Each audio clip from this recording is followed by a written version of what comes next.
going to be talking about boundaries, but we're going to specifically going to be talking about toxic boundaries. Boundaries is something that women that are on their self-love journey, women that are doing the personal development work, women that are working on healing their trauma, and this is a word that is used a lot. And specifically my clients, when they come to me, the ones that are really hurt, and when I help them with their trauma, when I help them love themselves, that's something that I put out there right away. I want to be able to set healthy boundaries. I'm not staying true to my boundaries. So boundaries is something that we talk a lot about, and I'm going to really be trying to make sense to you. I'm going to help you understand it better, but I'm specifically going to be focusing on toxic boundaries. What toxic boundaries are, what they look like, and why many times this is what women do. They set toxic boundaries without knowing. And many times when they do set these boundaries that are toxic, it ends up ruining their happiness. It doesn't make them feel any better. It doesn't make them feel more empowered.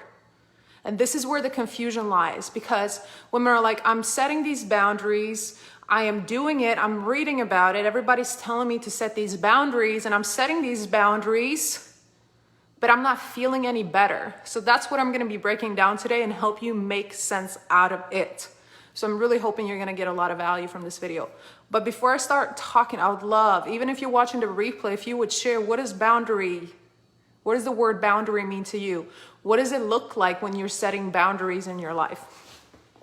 Why are you doing it? And as I'm talking, feel free to ask me questions. When I come on live, that's when you really get to use me, right? And you get the opportunity to get some type of a mini coaching experience. So first and foremost, we want to set boundaries in our lives. So why? So we can create a healthy environment for ourselves. What happens is when it comes to boundaries, what people do is that they're focused on boundaries that they want to set for other people, right? This person is not respectful. This person is abusive. This person is acting this way. This person is doing this. And we get caught up with what everyone else is doing to us, not understanding that a lot of it we allowed into our lives. And because we're giving them all the power, now we believe that we're going to take their power away by setting certain type of boundaries. Okay?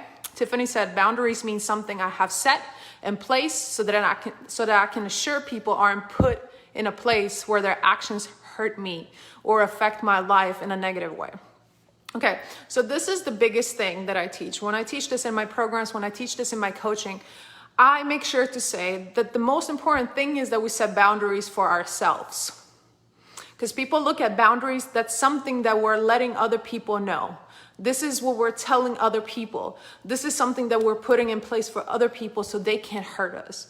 But what happens is oftentimes we forget that we are not being respectful of our own boundaries, right? I'm so caught up with making sure that everybody else is respecting my boundaries that I forget. First of all, many people don't even make them and set them for themselves. Second of all, the ones that do, they forget to pay attention to whether or not they're being respectful of their own boundaries. So what happens? Let's say that you were abused in the past. Let's say you had a really traumatizing childhood and you attracted a very toxic person or a narcissist, or maybe you were the one that became him or her, right? And then you're living your life, you're going through a situation. Let's say you're going through this, you are in this relationship, it's not very healthy, not oftentimes, most times. You are in this relationship and you know it's not good for you. But you keep staying in this relationship because you don't believe you're worthy. You don't believe that you can find someone better. Maybe this person is telling you that too. And you're not aware of how big of an impact your childhood is playing on you being in this relationship in the first place. Got some black there from my food. So what happens is, once you decide to leave that relationship, you have accumulated a lot. You've been suppressing a lot, right? On top of the trauma you already have. So now you're suppressing even more. And you're like, oh, I didn't speak my truth here. I didn't walk away when I should have walked away. I didn't really say what I felt, what I was thinking. That person did all kinds of things, and I just allowed them to do it. So we have a lot of accumulated stuff. And then what happens is then we get into the next relationship before we're healed. And with this person, we're so determined. We're so determined that this time we're going to do it in a different way. We're going to do it differently. So right off the bat, we start setting these boundaries. But these boundaries are many times very self-destructive because we're setting these boundaries based on other people's behavior that we're mad about, that we used to put up with, if that makes sense. We're setting boundaries from a place of, this is what this person did to me, and I'm so hurt about it. And instead of really healing from it, I'm going to put these boundaries in place. And if it doesn't work out, I'm going to freak out, or we're going to fight, or we're going to have to break up. And you're not getting to the root of why you're actually setting that boundary in the first place. You're saying, oh, well, it happened before. Okay, but the fact that it happened before, what did that do to you? And how do you think by setting this particular boundary that's going to eliminate that's going to eliminate what happened before to happen again? Right? So for example, maybe your ex cheated on you via text message, via social media or something. Now you have something new. You have a new boundary in place where you have to have access to all your partners or spouse's social media, which is okay. But it's not the fact that you've gotten the access. It's the fact that you're really, really obsessing. You still think it can happen, and so on and so forth. So you still have these wounds. And sometimes people start adding more. Okay, I need to know this. I need to see this. And we become overly obsessive, and we think that we're empowering ourselves when we keep stacking on more and more boundaries, but many times we're not doing ourselves any good. And then what happens also is that we create a new boundary for ourselves. For example, I'm not gonna allow myself to be quieted. I'm not gonna allow myself to feel like I don't have a voice. But because I was shutting up all the time in my previous relationship, because I was always quiet in my past relationship, now I'm gonna take it all out on my current partner, and he or she is gonna feel it. They're gonna hear about it. So every time I disagree, or every time I don't feel good, every time something happens, I'm gonna snap. And then I'm gonna use the excuse, I told myself that I'm not gonna shut up. I told myself that I'm gonna speak my truth. I told myself that I'm really gonna express how I feel. Hi, Adira. I told myself I was gonna do that. So I'm gonna do that no matter the cost. But because you have no emotional intelligence and because you haven't healed, you're not doing it in the right way. You're not doing it in the right way. And because you don't know how to communicate, you don't know how to express your emotions, because you don't know how to regulate your emotions, because you don't know how to really communicate how you feel, you do it in a very destructive way. And the other person gets triggered. And again, everything I'm teaching you, everything that I'm sharing can be applied to every relationship, not just romantic. I just love to use romantic relationships as examples. So now you're going off.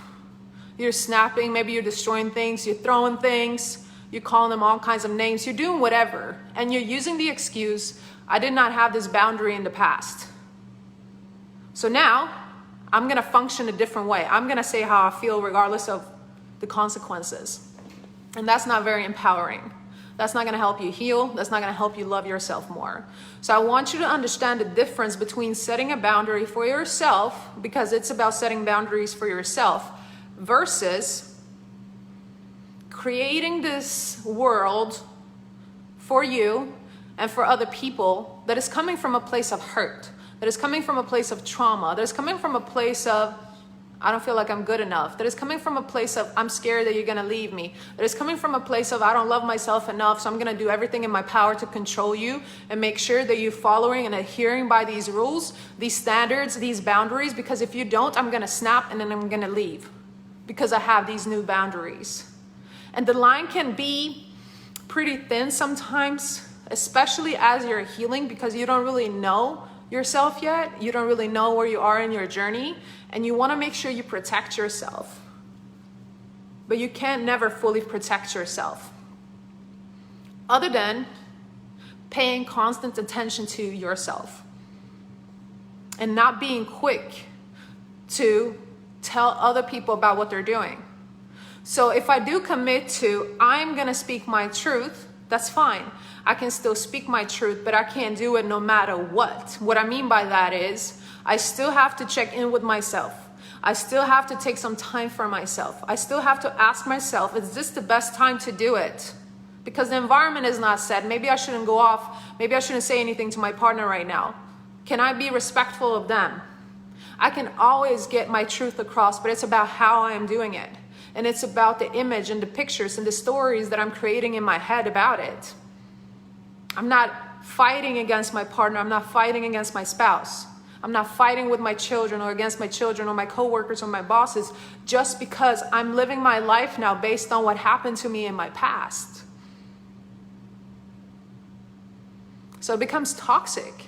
It becomes toxic because you're using the boundaries as an excuse to act however you want to act and have no emotional regulation, zero emotional intelligence. All you're driving, you're using the fuel of hurt. You're using the fuel of past traumatic experiences. You're using your trauma as an excuse to create all kinds of things that you're claiming are good for you because you are trying to prevent what happened in the past from happening again by instilling and putting these boundaries into place instead of looking at why did those things happen in the past in the first place, right? Why did I not respect myself in the past? Not why did I let that person do these things, or how could this person be so crazy? How could this person be a narcissist? How could this person do this? How could this person do this? No, that's looking at someone outside of you. But why did I choose to stay there? Why did I not honor myself? Why did I not listen to myself? Why did I not love myself enough? What was missing in the past within me? And we start uncovering that and we start feeding those parts of us and we start getting to know ourselves and we start loving ourselves. And then the very way that we are, the very way we're showing up, the very way we're carrying ourselves, the very way we're treating ourselves, the very way we're attentive to ourselves transforms. And when that transforms on the inside, now people don't even try to do the harmful things that they used to do to you. But they do as long as you do them to themselves, to yourself. And they do them as long as you have zero awareness of who you are. And they do them when they can tell that you're not healing. They do them when they can tell that you're super reactive. They do it when they can read and feed off of your energy and know where you are. Because the person that is really mean versus the person who is a little, more empathetic, the only difference is that one person chose one route and you chose a different route. But energetically, you still feel the same about yourselves. So you ended up being a match. And for you to stop attracting people like that, you got to raise your vibration. You got to get yourself out of the funk.